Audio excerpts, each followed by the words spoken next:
it is beneficial to you and the country.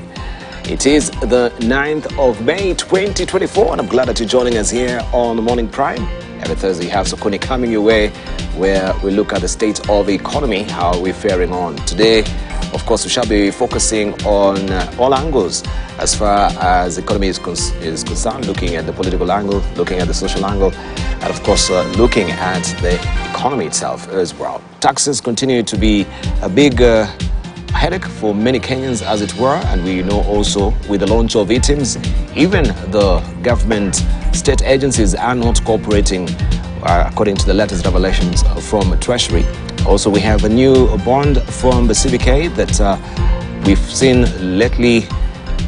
It has registered a very significant success, and of course, right now the government is tapping back into the market to have more money to booster its, of course, coffers, as it were. We shall tell you about the top sales as well much later in the course of the program. We shall be looking at also what is happening with the Kenya Pipeline Company, with the oil refinery, that it has been disbursing money to a defunct, of course, KPRL. We shall be looking at that as well, and much more. I'm joined this morning by Engineer Patrick Obath, who is the chair of KEPSA Foundation. We'll be joined also by Bunyasi Sakwa, who is the chair of Kenya Development Corporation, the chair of Kenya Diaspora Alliance. This is Dr. Shemo Cholo, and also Bill Okero as well, political economist, on the program today. So also, you get to drive the show with me. Remember, you can hit us on X at KT News is our X handle, and at Dibalane as well, my X handle. But let's put this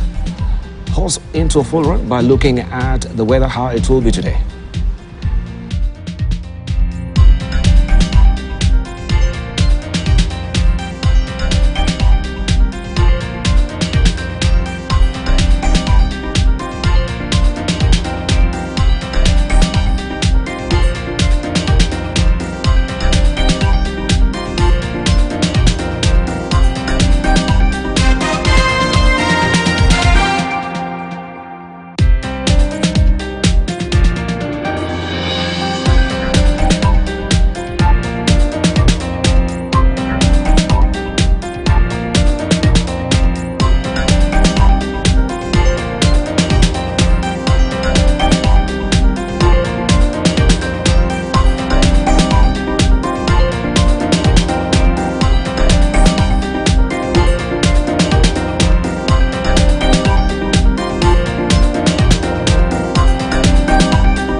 All right, let's see what is fresh off the press this morning. This is what is on the front page of the Standard. If you may pick it up, Linturi love affair clouds ouster trial. This is all what is on the front page of the Standard today. Fertilizer scandal. Agriculture CS Franklin Mithika Linturi became President Ruto's first minister to face grave charges of gross misconduct and violation of the Constitution during an impeachment motion clouded by his past misadventures with Eldai MP Marianne Kitani. You have a story on page 6 and 7 of the publication today. And here are the grounds of the impeachment. 4 of them: gross violation of the Constitution by approving procurement of fake fertilizer by NCPB, engaging in abuse of office, gross misconduct by engaging in a public spot with journalists, storming manufacturing plants and revoking licenses, failure to demonstrate professionalism in the performance of his duties in a manner that maintains public confidence, submitted false information to a department committee of the National Assembly on the type of distributed fertilizer. And you have reactions here as well. Jack Wamboka, who's a mover of a motion, he says, quote unquote, "I have looked at the documents submitted by Linturi and it's nothing more than a love letter from a jilted lover. This grounds are grievous matters of national importance to be reduced to love matters." And we have Jack Wamboka there with that. This is Marianne Kitani. I think misplacement of names there. It's unfair to keep dragging the good lady, or he continues to say it is unfair to keep dragging the good lady, Marianne Kitani, into this matter. She has a right to accept or decline your advances. Ukiachwa, achika. Allow her to move on. That is what Wamboka continues to say. And Lady Asha, counsel for prosecution, she said, quote unquote, "The issue before us is not about Linturi as a person, but the plight of farmers. The CS was responsible for appointing a board to deal with subsidy, but by not doing that, he put Kenyans in the precarious position." And we have a story inside the Standard, as I've mentioned. We'll lay that for you on page 6 and 7. And of course, we shall give you also gritty details of this in our news bulletin momentarily. School reopening, headache for students, parents, and teachers. Ranked classrooms, school fees, disease outbreaks, and safety of learners while traveling to schools are among issues facing teachers and parents as President Ruto orders resumption of learning from next Monday. You have the story on page 2 and 3 of the Standard. Doctors end crippling strike. Also that tacked on page 8 and 9 of the Standard this morning. Authorities and unions agree on majority of the 19 demands that doctors have been pushing for, except one: the sticky issue of pay for medical interns. And I've mentioned you can follow the story on page 8 and 9 of the Standard today. Family plea to Ruto to save son from death. The family of Stephen Bertrand Munyaho, which is racing against time to raise 150 million shillings to rescue him from the jaws of death in a foreign land, are now appealing for President Ruto's intervention. On page 4 as well, you can follow this story. And also we shall give you the gritty details of this in our news bulletin just momentarily. The Daily Nation, schools set to reopen amid safety fears, is what is on the front page of the Daily Nation today. Education, President says move follows advice from weatherman. That is what the flag is reading here. And of course, there's anxiety. President William Ruto yesterday asked parents to prepare to send their children back to school on Monday, but many institutions destroyed by the floods are still in a state of disrepair, with the classrooms and toilets submerged and roads and bridges also damaged. Is it safe for all the learners? That is a probing question. 257. That is the number of people who have died in the ongoing floods in the country, according to government spokesperson Isaac Mwaura. And also, fertilizer saga. A blow to Linturi as MPs allow new witnesses. A tax notice, scare ethics on landlords for failing to raise rents. That is a story to want to follow inside the Daily Nation today. Family of man on death row, I should say, appeals to Ruto as Stephen Munyaho awaits his fate in Saudi Arabia jail. A team set up to marshal support to save his life is appealing to President Ruto to intervene. You have a story on page 2 of the publication today. Grandmother's night of horror, loss in city floods. And that is another story you can follow on page 6 and 7 of the Daily Nation this morning. Deal that ended doctor strike. The government and the Kenya Medical Practitioners, Pharmacists and Dentist Union yesterday signed a return to work formula ending a devastating 56-day nationwide strike that has claimed many lives and left patients with no option but to pursue healthcare in expensive private hospitals. However, the parties failed to agree on a key factor of the strike: the posting and payment of intern doctors. The government said the matter is still in court. You have a story on the back page of the publication today. The Star: MPs hike travel cash as judiciary face budget. That is what is lining the front page.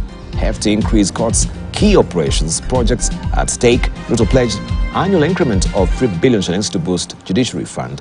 You have a story on page 4 and 5 of the publication. Linturi dealt blow as probe team admits new evidence, and different faces can be seen here. Tough day for him. Agriculture CS Mithika Linturi during the committee hearing for his removal from office at Parliament buildings yesterday. The story continues on page 6 of the Star today. Obado was at Raila home when Sharon was killed. This is according to witness. Former Migori Governor Okoth Obado was at Raila Odinga's residence in Karen, Nairobi, and not at the scene of the murder of Rongo University student Sharon Otieno in Homo Bay, as was initially believed. You can follow the story on page 9. And politicians and the probe over hate speech. This is what Kindiki is saying. The government is investigating politicians and opinion leaders in 19 counties of harassment and use of extreme violence against bloggers and incitement to violence against political opponents. Interior CS Kithure Kindiki said they have set up a special unit at the DCI to deal with the rising cases. You have a story on page 8 of the Star. Doctors end strike after Medics Inc. deal with state. That is another story on page 2 of the Star this morning. All schools to open on Monday, May the 13th, as flooding expected to subside. That is according to the president, and this is an advice from the weatherman. You have a story, or having sought consultation or advice from the weatherman. You have the story on page 2 of the Star. Mudavadi and Wetangula's big no to Ruto. Friendly fire. Western leaders who helped President seize power resist overtures for them to fold up their political parties and join UDA, saying it will be political suicide. You have a story on page 9 of the People Daily today. Also on the beat, that is the happy medium between the doctors and government, and you can see them with those new collective bargaining agreements signed there with different government officials there, from the head of public service, the CS of Labour, CS Health, and also the CS of the Public Service as well. You can follow the story inside the publication on page 5, into the new deal between doctors, state, all tucked away on page 5 of the People Daily this morning. Linturi blames his troubles on ex-lover Kitani. That story on page 8. Pained mother or mother's last cry to save son from gallows. That is the story to follow on page 3 of the People Daily today, and you can get all the details. Tumbo lisilo shiba. Kere ya shauri wamiliki wa nyumba za kupanga waongeze kodi ili serikali iwakate asilimia 1.5 ya ushuru wa nyumba. And you can follow the story on page 2 of the publication today. Mafuriko, Azimio yapiga kelele, ndoto ya mpambe yazimwa. That is on the sports. And nafuu kuu, madaktari wakimaliza mgomo wa siku 56. That is a story you can follow also in today's publication. Shule sasa kufunguliwa Jumatatu. Trump alikula vya haramu. Also that on the international pages of Taifa Leo this morning. Let's cross over to the Business Daily. KRA pressure on landlords signal fresh rent increases. That is what is on the publication today. Taxman tax issues with tax issue with rent stagnant for years. Property owners required to pay 7.5% of gross rent. The Kenya Revenue Authority is expressing discomfort with landlords whose rental income has remained unchanged for years, signaling a push for rent increases. In notices sent out to landlords. Last month, the taxman took issue with property owners declaring constant figures as rental income and asked them to ensure their rents are in line with market changes. You have a story on page 3 of the Business Daily today. Of course, we shall be also analyzing this with our panelists this morning. What does it portend moving forward? You might be paying more rent if this push really goes on. Also, State House renovations allocated 900 million shillings. The Treasury has allocated 900 million shillings to offer State House Nairobi facelift, making it the largest upgrade of the 117-year-old building. Budget documents tabled in Parliament show the upgrade budget will increase from 795.4 million shillings that has been allocated to State House Nairobi. And we have a standalone picture here. Government union deal to end doctor strike. Government union strike deal to end doctor strike. The Kenya Medical Practitioners, Pharmacists and Dentists Union Secretary General Davji Atela and Health Cabinet Secretary Susan Namokisha exchanged documents after the signing of a return to work formula that ended a 56-day doctor strike yesterday. And you have a related story there on page 5 of the publication today. UK overtakes Saudi in Kenya diaspora dollar inflows growth. The United Kingdom has overtaken Saudi Arabia to become the fastest growing source of diaspora dollar flows into Kenya amongst top global markets for remittances. DTB to pick CEO for Kenya in reorganization. Diamond Trust Bank will pick a CEO for its Kenyan operation for the first time in a new management structure that will leave the group managing director Nassim Devji in charge of all subsidiaries. Also, pension funds cut stocks holdings to 11-year low. Pension funds cut their holdings in listed shares to an 11-year low of 145.1 billion shillings in the year ended December 2023, signaling reduced allocation to this asset class. You have the story on page 14 of the Business Daily this morning. In Uganda, well, we have a citizen showing up. Decades-long row with Dan now in The Hague. Decades-long row with Dan now in The Hague.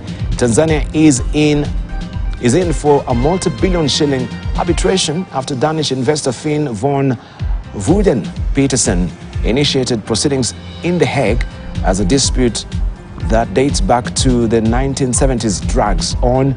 You have a story on page 2 of the publication today. The Hague is a city on the North Sea coast of the Western Netherlands. The city is home to the UN's International Court of Justice, and this is where this matter will proceed. Inside Tanzania's 4.7 trillion shillings clean cooking energy, that is the cooking energy plan, the government will take a raft of measures, including announcing a total ban on the use of dirty cooking energy by public institutions that feed over 100 people at any given time. The story continues on page 3 of the publication today. And why we picked Dugulile for World Health Organization Africa Post, you can follow the story inside the publication. In Uganda, roadblocks are back ahead of census start. That is what we have. Uganda Bureau of Statistics Executive Director Chris Mukiza says they have worked out an arrangement with security agencies to return roadblocks where individuals in transit will be counted, and issued a card to eliminate the possibility of double counting. The story is on page 4 of the publication today. Policeman jailed 50 years for murder. This is Manuel Wilson Abura in the dock at the High Court in Kampala yesterday. The convict, who is a police officer at the rank of Inspector of Police, killed an innocent child in the most gruesome and barbaric manner. An animal in a human body, a ferocious animal if domestic is caged, and if wild is avoided at all cost. This is what Justice Margaret Mutonyi said, and you can follow the story inside on page 6 of today's publication. Government assures Ugandans on AstraZeneca. The withdrawal of AstraZeneca COVID-19 vaccine from the market amid complaints of rare, built life-threatening side effects has triggered mixed reactions among Ugandans who took the jabs. And you can follow the story on page 3 of the publication today. Why government is constructing big abattoirs countrywide. This is happening in Rwanda. The country targets to increase pork production to 68,000 tons by 2024. And the story continues on page 3. Also, electoral body tasks Minalok NIDA to avail IDS ahead of elections. And the chairperson of the National Electoral Commission, Oda Gasizingwa, speaks during a meeting on the preparedness of the upcoming presidential and parliamentary elections in Kigali. And she urged the Ministry of Local Government and the National Identification Agency to ensure that all residents obtain their identification cards in time ahead of elections that are scheduled for July 14th to 15th. Also, UDL announces Damien Shiaka as new CEO, genocide survivor Irma Ihumure on healing power of storytelling, all that tucked away in today's publication of the New Times. Right, I will show you what we do have on the front page of the East African, also the Economist, the New Times, and other international publications as well, the China Daily, much later in the course of the program. For now, let's just hear some introductory remarks from Patrick Obath and also Bill Okero, as we eagerly wait to be joined also by Bunyasi Sakwa and also Dr. Shema Chodo. Good morning, sir. Good to see you. Good morning. Yes. So what's new up your collective sleeves? There's nothing new, just reeling from the floods that are around in the country. And also the good news is that the doctors are back. At least. At least people can be looked after, and all the death that you're seeing is stopped. And hopefully this signed agreement will stay on and be honored properly, rather than become another battleground, just kicking the bucket down the road. As you saw with the previous one from 2017. Which all of a sudden created a crisis now, although it was signed and sealed by a government. Yes. And was never honored, or has not been fully honored from that point of view. But that's still the one contentious issue has not been tackled. The issue of the interns. The interns as well. I think we have to learn the English language. That's there is interns and there is interns. I think that is the discussion. I think there's interns that you normally have when people leave school and they're sort of getting early experience in an organization. And there's interns, which is globally known for doctors, where the interns are actually working doctors, right? So it just depends on the context in which the word is used. And I think that has been the sticking point, because they see that if they pay interns in the medical, and they have other interns who are undergoing training at, I think at the Public Service Commission and so forth, that those zones also demand the same amount of money as the doctors. Yes. So I think that is, we really need to be careful that we agree on terminology and then pay people properly. That's why. So I think this is what they have been gagging for Bill Okero, and still the matter has not been addressed, because they're saying all these other 19 issues, save for one, has been addressed, and that is the intern. And it seems this also will carry over to maybe the next strike. It will be the niggling and the ticklish issue. Yeah, but that's what governments do, isn't it? You push issues, you kick them down the road, the can down the road, like he says. That's what governments do. But I think the doctors also, these are people who are professionals. They provide critical services to society. So I think they have been out for nearly 2 months, and I think the pressure on them, and it's also so much. But I think at least the fact that they are talking and they have agreed to address these issues, it's a good thing. And I'm sure down the road they will be attempting to try and address even that thing. I think perhaps sometimes even to save face, some issues are not openly discussed, Yes. but they will be addressed one way or the other. So I think there must be something to that effect. Right. Dr. Shema Chodo, good morning, good to see you. Good morning, Debal. Good Yes. to see you too. And I'm waking up a happier man, not 100%, but glad a deal of one sort or the other was arrived at, because the ordinary Kenyans were really suffering, particularly in the rural and slum areas. So I think it's good. At least this has happened. It should have happened maybe a month ago. It needed not to take this long. But they say better late than never.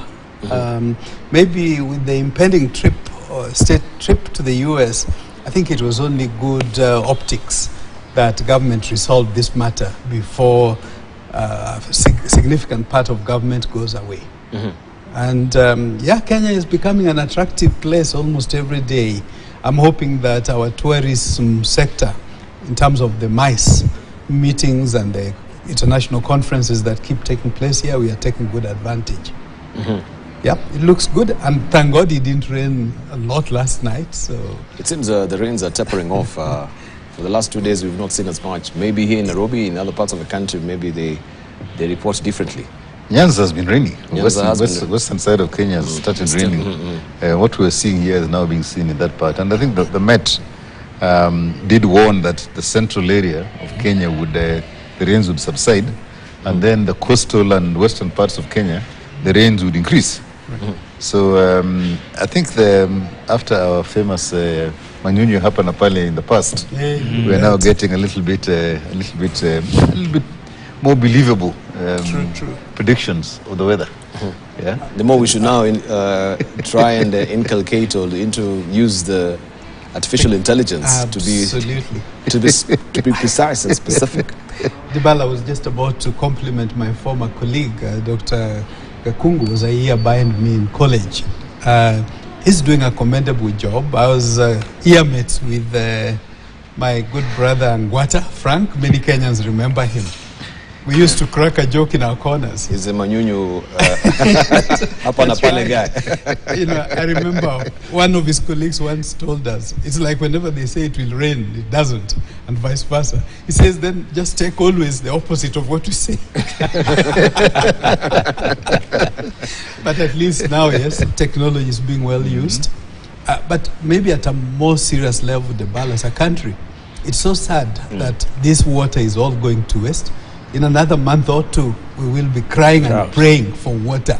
Correct. What are we doing to harvest this water for utilization? It's the same question I've been asking all along. There's even the National Harvest... there's a state corporation by that name. Yeah, the National Harvest... Water Harvesting and Storage Authority. I didn't know. Oh, yes. You didn't know that? It exists. It exists. It does exist. We've not even seen the face of the CEO or any of the board member. To try and tell us how they're trying to harvest this water. What they have been doing was doing very small-scale things and telling people, Patrick or Bart, yourself or whatever it is, please make sure you have a tank to store rainwater from the roof of the house. Right. That's as far as they went. That's all I knew when I had their first campaign was that. So you have to but beyond that, I have not had anything else because they should be looking at mega things. You bet. Right? But they've been looking at the micro, which, any NGO can come and tell you, and it's common sense for everybody. Most people have bought a small tank with the gutters on the roof, to give them water for maybe about 2 or 3 months. But on a national basis with all the, all the basins that we have and so forth, nothing has happened. In fact, when we have Kindika, the Ministry of Interior with Kindika Kituri asking questions about the safety of these dams, shouldn't it be the honors maybe of this authority to be telling us? No, so there is an overlap of or a duplication of roles in government on some of these things. The Ministry of Water handles most of this water storage or water harvesting work that we're talking about. They do big dams. Then they have other water service boards and water service trust, water. There are so many institutions, all of them dealing in putting up water pans, water dams, all of them dealing with one way or the other water harvesting. Then they have the county governments doing the same thing, in the respective counties. So you'll find that this water harvesting corporation really has very little to do, if in terms of both in terms of policy and in terms of actually implementing some of these things, because there are other institutions that have better capacity and have budgets for it that are doing those.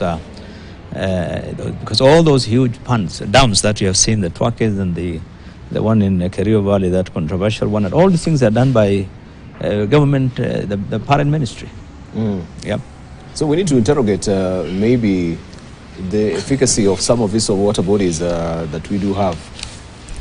When we're talking about duplications as well, when the government is talking about rationalization, so this will be the first port of call, maybe to try and collapse all these authorities, the WASRAs, I can't even remember the others. So the constitution is very clear. The regional water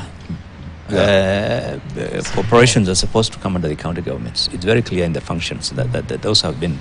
But for one reason or the other, the ministry has, over the years, even when I was in Senate, they have not been willing to let go. Some of these things are because of political expediency and other reasons. Okay. But for me, the answer is let's professionalize and utilize our professionals as much as possible. I remember a friend working with NDMA, a technical friend. I think they did some survey recently and found out that for just about 23 billion Kenyan shillings, our 2/3, the northeastern frontier, FDC region, if we pumped in that amount of money to revamp the structure such that we harvest waters and irrigate, the premise that within 10 years we'll get about 5 times what we put in. I haven't interrogated that plan, but it seems there's already a master plan. A master plan that could help open up that part of the country that currently is not being utilized. So if we utilized our professionals, the water, civil engineers, that would help us deal with this issue. And also politicize a bit the Sonoin Dam in Western Kenya, Kisumu area. It said that with that done, a lot of maybe 50 or 60% of the problems flooding in Western Kenya will be taken care of.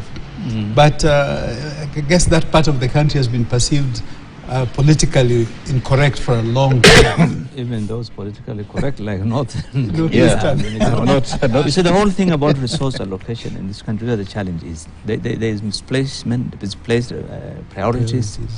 And sometimes the political patronage determines where resources go. But what he says, for example, when Kibaki came to power, you remember that the NAC government, that issue for every shilling, and India and these people came up with that study, and Young and these people, it's there up to now in the strategy for NAC. What they said is that for every shilling we'll put in ASAL areas, the return will be 5. Right. Yeah. And all those things have been developed in terms of policy. When you look at ASAL policy, all those things are there. Right. When you look at National Drought and Drought Management Authority, there are so many institutions. Sure. But for you to get resources, you have to come from the politically correct regions, not politically, not just the ones he's saying, but you must be from some particular parts of this country. Yeah, that's where the trouble is. I can actually say what Bilo is saying is absolutely correct, and Dr. Shema. As you know, as Rotary, we have actually done projects in Turkana area and so forth, where there was nothing, and all we did was put a borehole, teach the people how to plant things, and then provide them with a basic drip irrigation kit. Right. And each project will probably cost us about 500,000 to not 500. Yeah, about 5 million to 8 million shillings. Yeah. And when you've done that, you find that you go back to that place a year later. The lives have changed completely. True. People will not come back asking for food, which means they're self-sufficient. They have food to sell, they have produce to sell. They have water to drink, there's less health problems. Children are settled and are going to school. Now, if you talk about 1 in 5 return, that is already there. Sure. With those kind of things. So, where should we spend our money on? Should we do fertilizer subsidy, or should we invest in something like that you can see a very quick return, that in essence will in time contribute to the GDP of the country? Because if you look at what these projects we've done are doing, and this is right up in the north, almost in the Elemi Triangle, that area, you are finding that the quality of life, the opportunities that exist in that place, the produce they're making. I mean, they're having watermelons, they're having fruits, which you wouldn't expect in Turkana, right? Watermelons, oranges, watermelon, and everything else are growing there. Now, if you just put all that together and you create a value chain coming down, that investment is not as high as you would normally expect, but the returns will be fantastic. Yeah? And if that place becomes a fruit basket, like in Machakos, Kitui area, all those places, you have people there who are growing fantastic oranges and everything else in what is considered a marginally semi-arid area.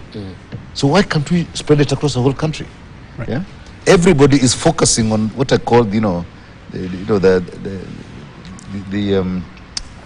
central corridor, which is maybe about 50 kilometers either side of the Mombasa Road. Most of the agriculture in this country is happening 50 to 100 kilometers off that road. Yet we have the rest of the country that can do a lot more, right? And we just need to focus in those areas. And the land is available without all these subdivisions happening in my part of the world, where, your son takes this and your son's son takes this until there's no land to farm. There you can get economies of scale. So, with all this that is happening, let us focus on catching water in that area, and then, just doing a small amount of investment. And people will grow food. Livestock will also, will also have a better time because there'll be water available and you can create pasture around it. There's so much that can be done. The Bala wanted to say the only two little items to add to Patrick. One was, of course, there'll also be water for the livestock. I'm glad he has talked about that, the camels and others as well. But also insecurity will reduce, because if people have livelihoods, unemployment improved. But I dare also add, the Bala was watching, I think last night on your station, somebody was focusing, there's a map of Kenya on the soil, the acidity of Kenyan soil. With the soil conference going on, yes. That's right. Most of the part of the country where we have had concentrated development, there's very high acidity. The rest of Kenya may not suffer from that much problem. Some of us are glad. I think for a while, even on this platform, we've been advocating for organic fertilizers. We're glad government seems to be starting to talk about hybrid. In the past, we've just been talking about chemical fertilizer. I think in the end, it's organic. But shift to hybrid is, for me, one way towards going more organic. But lastly, the BAL. Even the water, even from Nairobi, much of the water from the rest of the country that ends up in the Indian Ocean. You can imagine if there was a master plan. And in this regard, I agree with President Museveni. I think when he was in Nairobi over the weekend during Ida, he was saying we must think of big-time infrastructure. Although he focused mostly on rail, but I think even big water catchment projects, we must think big for us to make a difference. Otherwise, you can imagine how much water is going for free to the Indian Ocean, which we could be taking advantage of for during what we may ordinarily call rainy seasons, if non-rainy seasons as well. And looking also at what Rwanda is doing, and I know this might be very unpalatable for Bilokero as well, with the building of abattoirs that we can see there. The government is constructing big abattoirs countrywide. This is pig abattoirs. It targets to increase pork production by at least 68,000 tons by 2024. Which country is that? This is Rwanda. We know many farmers as well have the easiest way to make a big buck is also from pork production, because also of the quick birth rate that we normally have from this particular animal. I don't know what is your take, because also in this country I've seen many people that I know that have gone in the pig abattoirs, where it could be something maybe up your collective sleeves, but you could consult with the Bilokero. The issue of pig farming, I think there's several things that when you look at it, just standing away from it. One, that is white meat. Yeah? So that is one aspect, that is, it's actually not red meat, it's white meat. So it is something that in terms of health will be good for people. Secondly, when you talk about normal meat with breeding cows and breeding pigs and breeding sheep, the amount of methane that those other animals put out into the air is much higher than what the pigs do. Really? Yes. So with all that, you find that and also the quick turnover in terms of the number of of piglets that a sow can give birth to, and that turnaround. I think the demand for that kind of meat is going to increase, and I think Rwanda is just staying ahead in terms of being the major supplier. Yeah, there is, interestingly enough, a very large market in the Middle East, not from the people the natives of the Middle East, but from all the workers who come from other parts of the country, of the world, to stay in the Middle East. There's a huge demand for pork products, and I know various companies in Kenya which are exporting. They can't even meet the export requirements for the Middle East on those things. So if you look at Rwanda, they're actually strategically doing it. Who is building the airport in Rwanda? It's a company in the Middle East. So transport everything else into the Middle East is going to be much easier. So you can see where a country is thinking strategically. You have an airport that links you to certain places. You're not looking at the products that are going to fill up that airport and start making money for the country. So I think it's a smart move by Rwanda. All right, let's welcome Bunyasi Sako. I'm running really late, but I'm glad to be here. Yeah, good to see you. Thank you. Yes. How are you guys? All right, thank you. Good to see you. Yeah, we were just touching base on a raft of issues, especially now with I could hear some of it as I was waiting to get. Some of it is positive. Today we are very positive. I am surprised. In terms of pork, yes. I guess in addition to Senator Kero, as Adventists, we also don't take pork. But that notwithstanding, I also support the opportunity that it provides. And in practical terms, I think in the past we've talked about this German government-supported project called WIDU. I remember one lady, Christine in Siaya, who just about a year and a half ago, the daughter bought, together with support from the project, they bought 2 pigs, and then the project doubled it, gave them 4 pigs. She started with 6. When we visited their facility about 6-7 months ago, we found already about 500 pigs, very healthy. You can imagine that kind of return, even when you talk of percentage annual interest growth, it's just incredible that within 16 to 18 months that could have happened.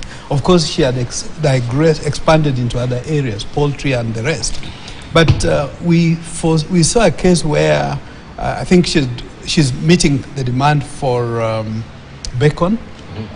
A significant part of bacon in that part of the country, Western Kenya. She has got potential to meet that entire demand. So there is great opportunity in terms of pig farming and related. But again, much of this depends also on the availability of water, for example, when you need it. And now we have it. Yep. Bunyasi Sako, Yes, let's hear from you as well. What's happening up your collectives list from your end as well? From your TAF, Yeah. KDC, you can fill us up. I know Bill Okero has no comment on what we're talking about with the production and the big abattoirs. He has a comment, I'm sure. He has a comment. No comment. No comments. Let me just say that certainly examples such as the ones you are quoting about Rwanda, and we quote Rwanda very often, both in this country and around this table. They are doing a good thing, which is very encouraging. But they'll point us to what more of we can do. Not that we're not doing it. I know that Kenya, even in pig production, in livestock production, in agricultural productivity gain, Kenya is doing quite well. They could do a lot more. I think that once you start, even if you have success, does not mean you lay back. You should still look out and see how deeply, how far can you push your frontier, how can you sustain that push. And those are the things that sometimes seem to get off the headlines, and then we tend to forget about it. You know that in the abattoir business, we relied almost exclusively on the big abattoir with KMC and a few other places. And this debate was on in the old days, in the 70s, when Botswana was getting into export business of meat.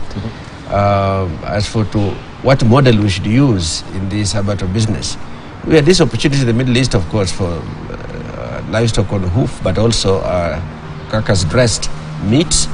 But I think in successive regimes, we took our eyes off. And I think in the recent past, in the last 20 years or so, we took our eyes off agriculture.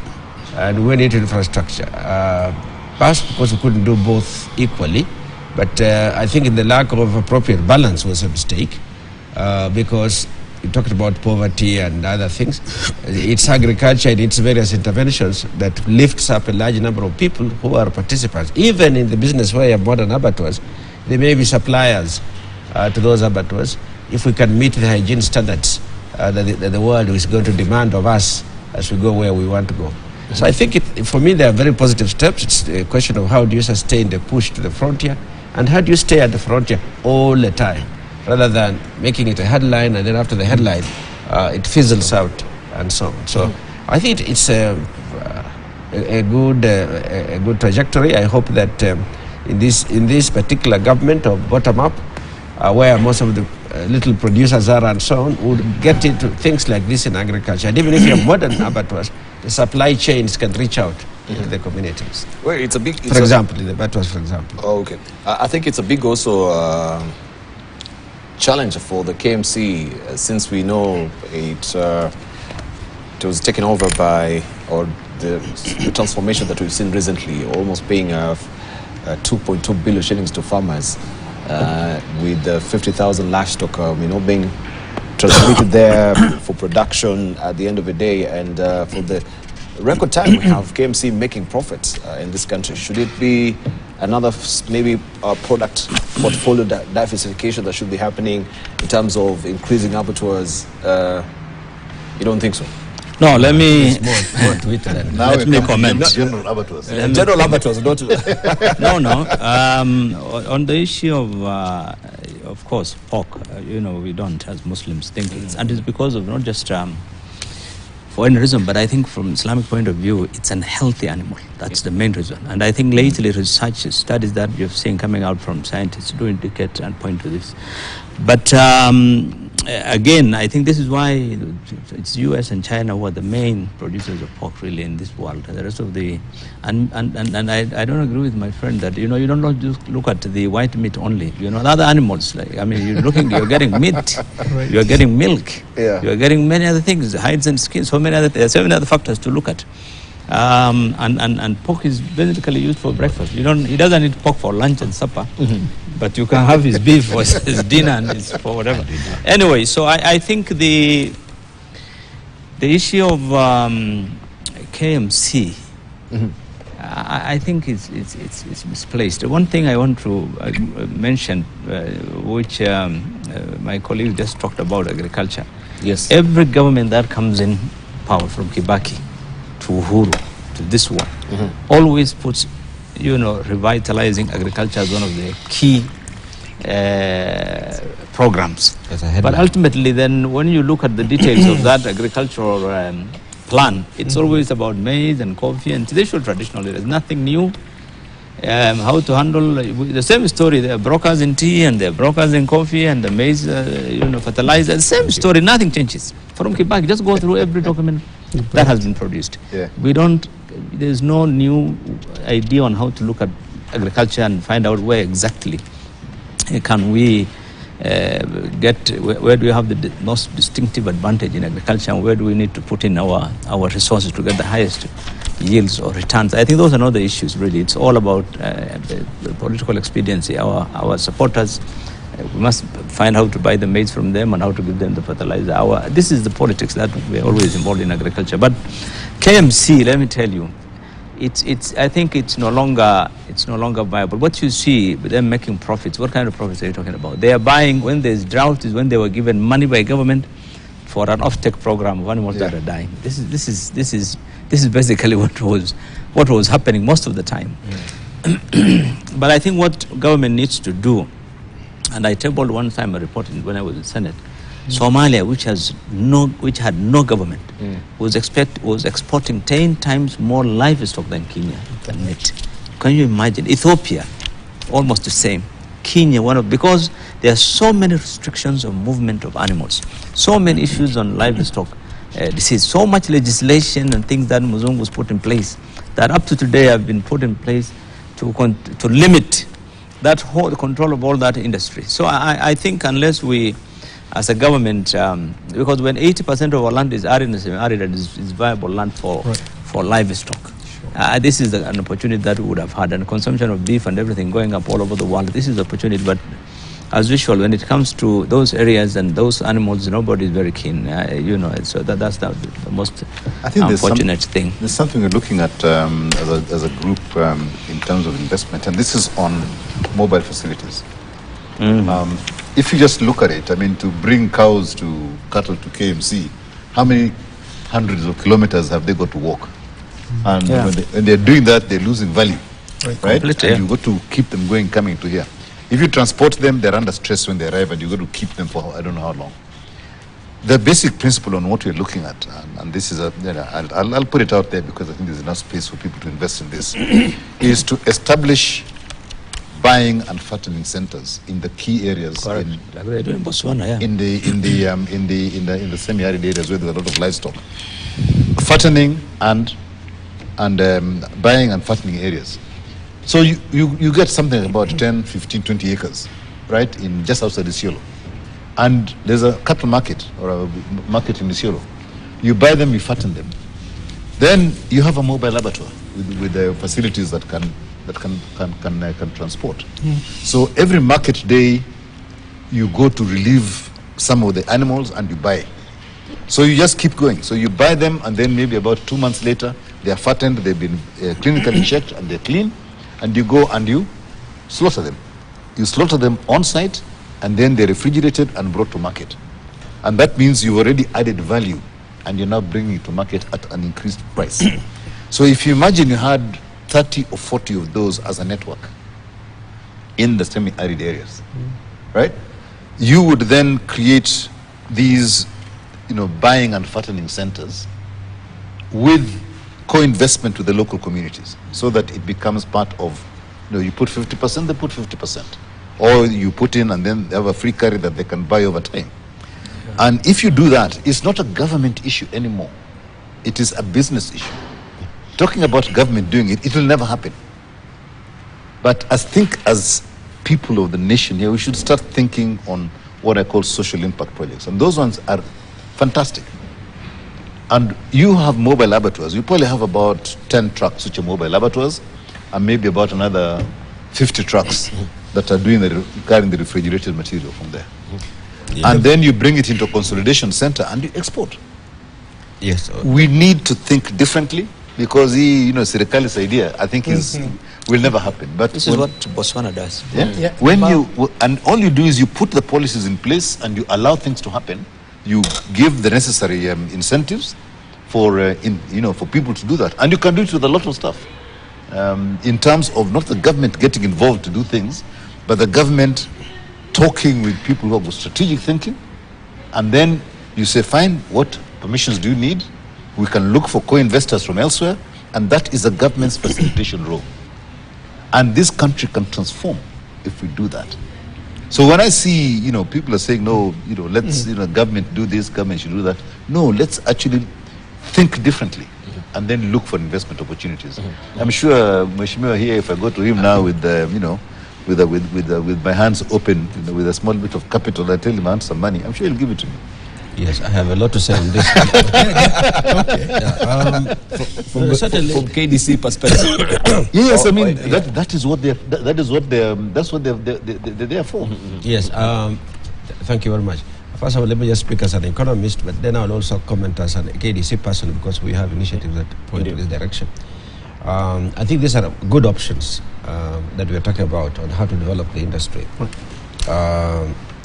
Government will always have some role, particularly in the grand infrastructure that goes with it, the regulatory, managing a good regulatory environment.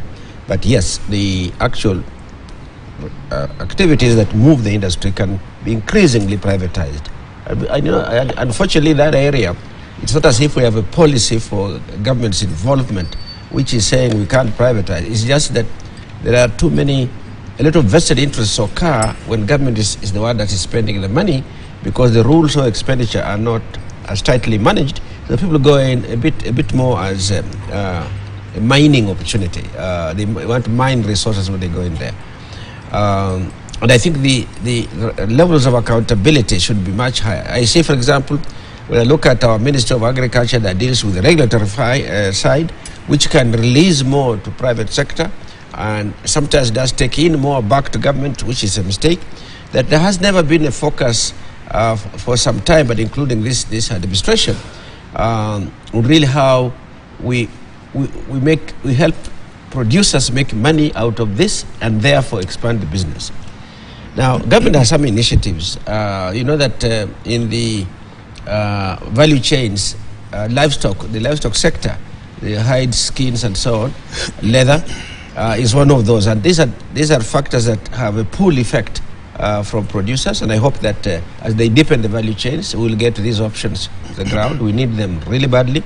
And these areas that we consider marginal in terms of rainfall are actually quite uniquely adapted to free-range livestock business if you get the health side of it right. So I think we can go a long way. In KDC, KDC has a line of activity in the livestock sector. They call it DRIVE, as it is, de-risking real estate, investments in the dryland areas, in the ASAL areas. And we have quite a few billions of shillings that are already moving into that area to support production, to support aggregation, to support almost the entire chain of the livestock value production. Lastly, livestock production is one of those big bets against poverty in these areas. Livestock is very rich in it. Livestock has major implications. I'm hoping that we will, as we push out these resources to these communities, that it's going to make a difference. All right, time for us to take a short break. You can see some few minutes past 7.